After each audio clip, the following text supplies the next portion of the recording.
I am the Tofu Golem. Please enjoy the video. You need admin rights to proceed. Enter credentials if prompted. First, open Start, type Services, MSC, and press Enter to launch the Services console. Once the window appears, scroll or press M to jump and find Windows Defender Firewall listed under the name or MPS SVC. Make sure the service is visible and note its current status, running, stopped, or paused, because that determines whether you stop or start it next. Don't close services. You'll act on it immediately. If the service shows running, right-click and choose Stop. This clears transient issues and frees resources. Wait until the status reads Stopped, give it a few seconds and watch the progress.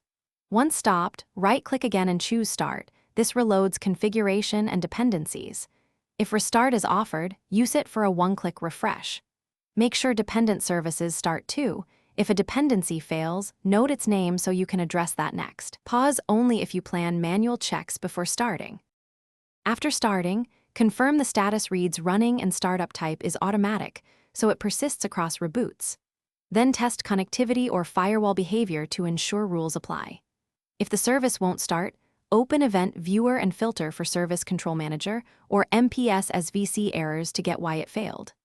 Once done, try System File Check with SFC/Scano, and if necessary, reset firewall settings with Netched Firewall Reset. These steps repair corrupt files.